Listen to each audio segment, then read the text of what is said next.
Саламатсыздар ма? Менің аты-жөнім Отарбаев Қайрат Дәулетқұлұлы. Жамбыл облысы, Жамбыл ауданы Бауыржан Момышұлы атындағы мектеп-гимназияның көркем еңбек пәні мұғалімімін. Бүгінгі біздің сіздерге таныстырайын деп отырған тақырыбымыз бұл баламалы энергия көздерін тиімді пайдалану және игілікті суғару тәсілі.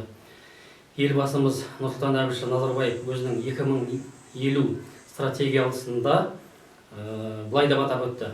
Қазіргі кездегі өндіріліп жатқан энергияның басым көпшілігі мынау мұнай өнімдері, газ және де басқа уран сияқты қазба байлықтар арқылы өндіріліп жатыр. Ал біз 2050 жылы осы баламалы энергия көздерін өндіруді 50%-ға дейін жеткізу туралы міндет қойып отыр. Енді былай қарап отыратын болсақ, энергия көздері ол екіге бөлінеді: сарқылатын энергия және сарқылмайтын энергия деп. Сарқылатын энергия ол жаңа айтып өткен газ, мұнай, уран, тағы да басқа қазба байлықтар. Сарқылмайтын энергияға ол мынау су, жел, күн энергиясы. Осыған байланысты оқушылармен бірлесе отырып осындай жоба жасадық. Оған түрткі болған мынау шалғай ауылдардағы шаруалардың және диқандардың осы электр энергиясына толық бірдей қолдары жете бермеуі. Ол үшін біз сол шалғай ауылдардағы шаруа қожалықтарын аралап қайттық. Сондағы бір сюжетті сіздердің назарларыңызға ұсынамын.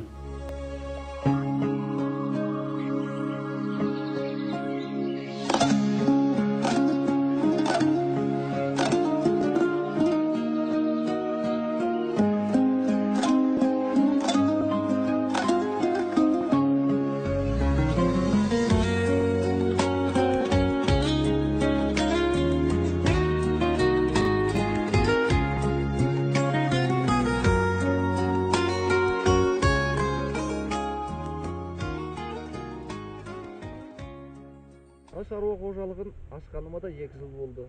Не жарық жоқ, не ауыз су жоқ. Ауыз суды мынау жақындағы 30 шақырым жердегі ауылдан тасып ішеміз. Іргедегі өзеннен малды қолмен тасып суғарамыз. Азық-түлік сақтайтын тоңазытқышта керек еді. Bir күнге шейін майшаммен отырамыз. Мынау ұялы телефонды қуаттандыру үшін ауылға беріп жібереміз. Электр тоғын пайдалану үшін генератор сатып алып едім. Ол да 1 жылдың ішінде бұзылып қалды. Ол да жанармайды қажет етеді. Ал жанармай болса қымбат. Егін егетін жерім бар. Оған өзенге насос қойып суғаруға болады. Бірақ насос та қымбат тұрады. Жанармай керек, жанармай да қымбат. Кешке малдан келген соң телевизор көрейін десем, электр тоғы да жоқ. Осы бір проблемалардан шығатын бір жол табылса дұрыс болар еді. Саламатсыздар ма? Менің аты-жөнім Құдырет Алишер. Мен Жамбыл облысы, Жамбыл ауданы Бауыржан Момышұлы атындағы мектеп-гимназияның 9-шы сынып оқушысымын. Менің жобам тақырыбы рельефті су суғару әдісі және баламалы энергия көздерін тиімді пайдалану жобамды сіздердің назарларыңызға ұсынамын. Бәрімізге белгілі болғандай 21 ғасырда өмір сүріп жатқанымызбен алыс шалғайда жатқан ауыл тұрғындары мен диқандар мен малшылар бәрі де күнделікті электр энергиясын тұтынып, сапалы ауыз суды пайдалана алмайды.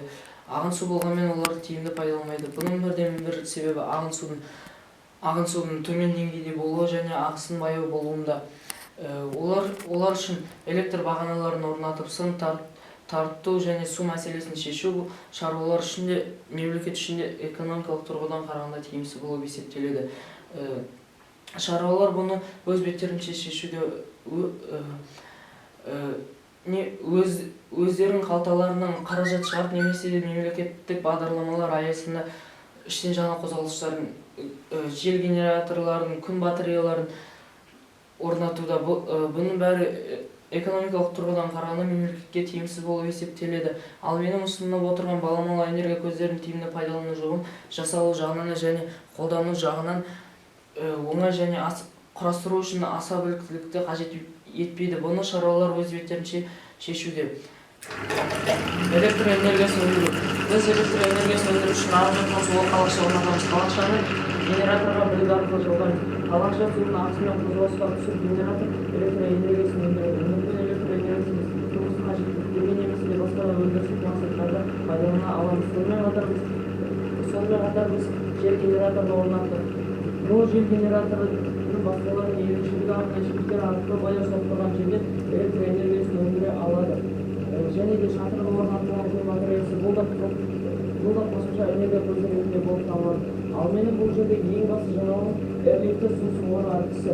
Біз электр су сорғы әдісін пайдалану үшін біз ағып жатқан суға үлкенірек құбыр орнатамыз. Құбырдың бүйірінен диаметрі кішірек кеткен тағы да бір құбыр жағдаймыз. Бұл құбырға біз компрессор арқылы ауа жібереміз. Ауа мен су қозғалысқа түсіп қысым пайда болады.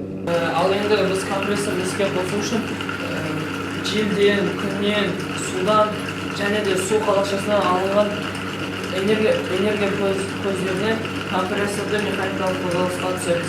Ал енді мен сөзімді қорытындылай келе осы жоғарыда айтылған проблемалар шешудің бір жолы деп білемін және ешқандай энергия қажет етпейтін бұл су соратын қондырғыны жеделдетіп өндіріске енгізу туралы ұсыныс білдіремін.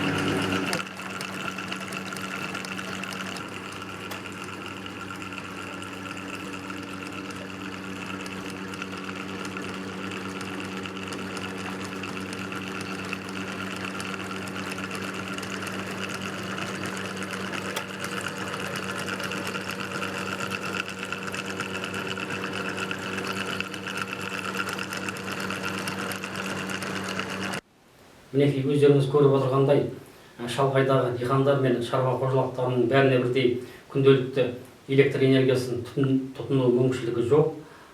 Сондықтан да біздің ұсынып отырған жобамыздың бір артықшылығы ол мынау арзан материалдан жасалған. Және де мысалға алатын болсақ, жел генераторын алатын болсақ, бұл жел генераторы қазіргі қолданыста жүрген генераторлардан айырмашылығы олар жел электр энергиясын өндіру үшін секундына 10-15 метр жердің жылдамдығы керек болатын болса, біздің генераторымыз 7-8 метр секундына жел тұрған кезде де электр тоғын өндіре береді. Ал енді су генераторына келетін болсақ, бұл су генераторы білікке жалғанған. Білік генератор арқылы электр тоғын өндіреді. Генераторды шаруалардың өздері кез келген жерден сатып алып орнатуларына болады. Енді бұл жердегі басты жаңалық мынау ерлікті суғару тәсілі. Бұл тәсілді өткен ғасырларда мынау мұнай өңдеу әдісінде пайдаланған.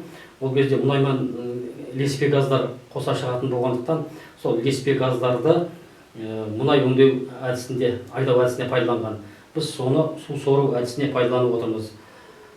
Жалпы алғанда осы жобамыздың бір тағы тиімді жері қоршаған ортаға ешқандай зияны жоқ, ешқандай көмірқышқыл газын бөліп шығармайды. Баламалы энергияның осы тәсілі арқылы елбасымыздың айтып отқан 2050 стратегиясына өз үлесімізді қосамыз деп ойлаймыз. Зейін қойып тыңдағандарыңызға рахмет.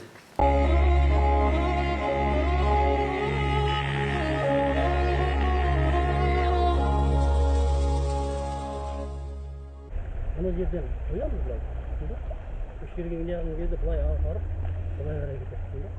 Мына орында мына қарай.